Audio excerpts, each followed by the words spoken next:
En la Biblia hay un personaje tan potente y enigmático que lleva 2 milenios desconcertando a teólogos e historiadores. Es una figura poderosa conocida como Babilonia la Grande. Hoy vamos a meternos de lleno a investigar para intentar descifrar uno de los mayores misterios de la antigüedad. Y es que el libro de Apocalipsis nos la pinta con un lenguaje que es tan críptico como aterrador. Imaginen la escena. Una mujer montada sobre una bestia, vestida con un lujo que desafía a todo y con ese nombre misterioso grabado en la frente.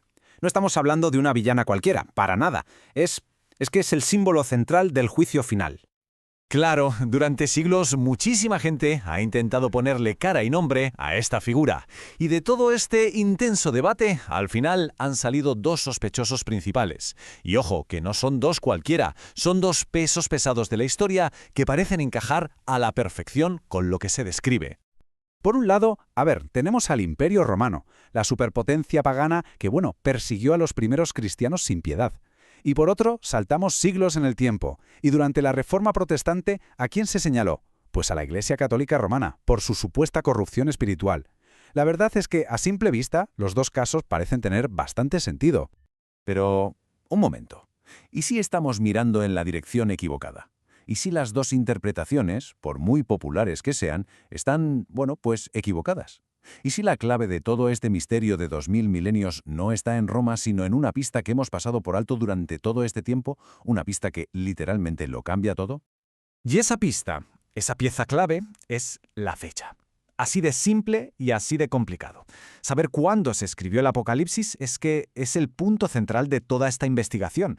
No es un detalle sin más, ¿eh? Es la pieza del puzzle que puede hacer que todo el castillo de naipes se venga abajo y nos muestre un sospechoso que ni nos imaginábamos. Básicamente hay dos grandes teorías sobre la mesa. Una es la fecha tardía, que sitúa el libro sobre el año 95, con el emperador Domiciano. Esta es la que siempre ha dicho Babilonia es Roma, ¿vale? Pero luego está la fecha temprana, en los años 60, en plena época de Nerón. Y claro, esta nos lleva por un camino totalmente distinto. Y aquí viene lo más increíble de todo. Toda la teoría de la fecha tardía, la que ha sido la versión oficial durante siglos, se apoya casi por completo en una sola frase. De un solo testigo, Ireneo de Lyon. Es una base, si lo pensamos, increíblemente débil para una idea que ha tenido tantísimo peso. Vale, estamos en el año 180 más o menos. Y este hombre, Ireneo, escribe y dice que la visión del Apocalipsis ocurrió casi en nuestro tiempo, hacia el final del imperio de Domiciano. Y ya está, esa frase. Esa es la columna vertebral de toda la teoría de la fecha tardía. La pregunta es obvia. ¿Nos podemos fiar al 100% de este testigo? A ver, en un misterio como este, saber si tus fuentes son fiables lo es todo. Y si empezamos a escarbar un poco en lo que escribió Ireneo, pues empiezan a salir cosillas, problemas bastante gordos de hecho. Por ejemplo, y esto es muy fuerte, Ireneo comete unos errores históricos que son para alucinar. El más bestia de todos es que llega a decir que Jesús murió con casi 50 años, no con 33. A ver, si se equivoca en algo tan básico, tan fundamental, pues es más que posible que también patinara con la fecha del Apocalipsis, ¿no? Vale, pues si la única prueba externa que teníamos, la de Ireneo, se tambalea, no nos queda otra que mirar hacia adentro, hacia las pistas que el propio libro esconde en sus páginas. Y es justo aquí, en el texto, donde la cosa se pone de verdad interesante. Y la primera de esas pistas internas, es posiblemente uno de los enigmas más famosos de todos los tiempos. Un código numérico que ha dado para libros, películas y que ha aterrorizado al mundo durante siglos. Sí, hablamos del número de la bestia. Es que el propio texto nos lanza el guante, nos dice, el que tenga entendimiento, que calcule el número. Esto es clave, ¿eh? Porque nos está diciendo que no es un número mágico sin más, no, es un cálculo. Un código que la gente del siglo I tenía que poder descifrar con lo que sabía. El famoso 666. Pero ojo, que no es solo un símbolo del mal y ya está, es mucho más. Es la llave para identificar a una persona de carne y hueso de esa época. Y para resolverlo, tenemos que ponernos en la piel de la gente de entonces y usar una herramienta que ellos conocían muy bien, la gematría. A ver, la gematría hebrea es sencilla. Cada letra tiene un valor. Pues bien, si cogemos el nombre y el título del emperador, Nerón César, lo pasamos a letras hebreas, Nerón Cázar, y sumamos el valor de cada una de esas letras. Adivinen qué sale. Exacto, 666, clavado. Pero es que hay más, y esto es fascinante. Resulta que en algunos manuscritos muy antiguos no pone 666, sino 616. ¿Un error del copista? Pues parece que no. Si en vez de la versión griega del nombre usamos la latina, Nero César, que no tiene la n final, y la pasamos al hebreo, la suma da 616. O sea que los dos números, el 666 y el 616, apuntan sin ninguna duda a la misma persona, Nerón. Y aquí está el quid de la cuestión. Si el código habla de Nerón, el libro se tuvo que escribir cuando Nerón todavía estaba vivo, o al menos era una figura reciente, o sea, antes de que muriera en el año 68. Esto nos confirma la fecha temprana, y de un plumazo deja fuera de juego a Domiciano. Entonces, si el libro es de antes del año 70, la gran ramera no puede ser la Roma de Domiciano, que gobernó mucho después. Se nos cae ese sospechoso.